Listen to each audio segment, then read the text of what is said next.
అండి ఈరోజు మా కర్రీ వచ్చేసి వావ్ చూసారా ఫ్రెండ్స్, ఈరోజు మా కర్రీ వచ్చేసి సొరకాయ టమాటో కర్రీ. ఫుల్ వీడియో చూసేద్దామా?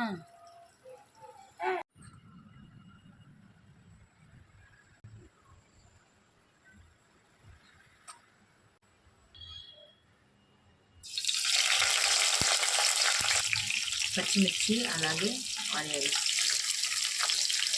ఇవి కలర్ చేంజ్ అయ్యేంత వరకు ఫ్రై చేసుకోవాలి. చూడండి, ఆనియన్స్ కొంచెం కలర్ చేంజ్ అయ్యాయి కదా. ఇప్పుడు మనం ముందుగా కట్ చేసి పెట్టుకున్న సొరకాయ,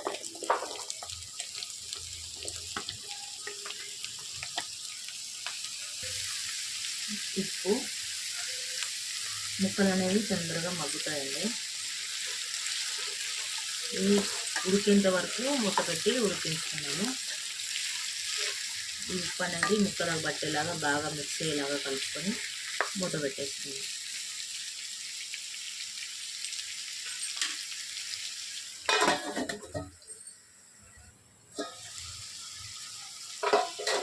చూస్తారా, సొరకాయ ముక్కలు ఉడుకుతున్నాయి.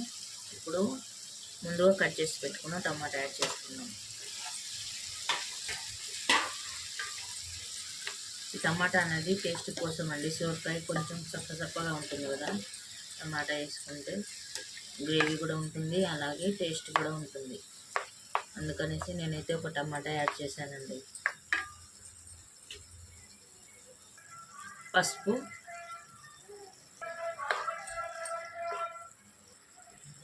అల్లం పేస్ట్,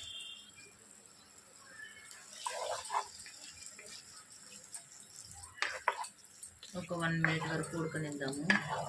నేనైతే కారం ఏమి యాడ్ చేయట్లేదండి. నేను ఫస్ట్ పచ్చిమిర్చి యాడ్ చేశాను కదా, అవే కారం అనేది సరిపోయిందనమాట. మీరు పచ్చిమిర్చి కారం లేకపోతే కారం యాడ్ చేసుకోండి, సరిపోతుంది. ఒక 1 మినిట్ వరకు మూత పెట్టి ఉడకనిద్దాము. చూసారా,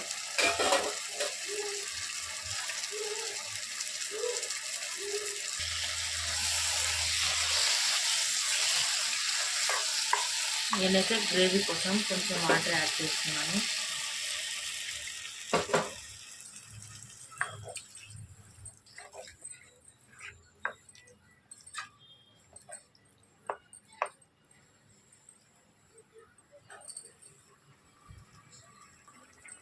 ఇప్పుడు ధనియాల పౌడర్,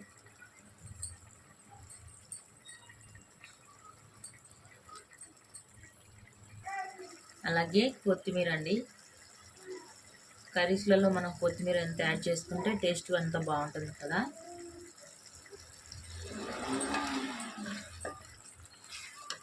ఈ గ్రేవీ అంతా దగ్గర పడేంత వరకు ఒక 2 మినిట్స్ లేదా 1 మినిట్ మనం గ్రేవీని చూసుకొని ఉడికించుకుందాము.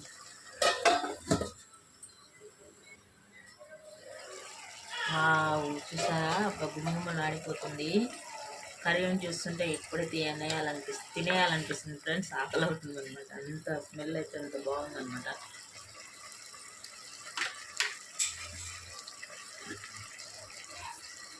సాల్ట్ అయితే కొంచెం తక్కువ ఉందండి, నేను చూసి యాడ్ చేసుకుంటున్నాను.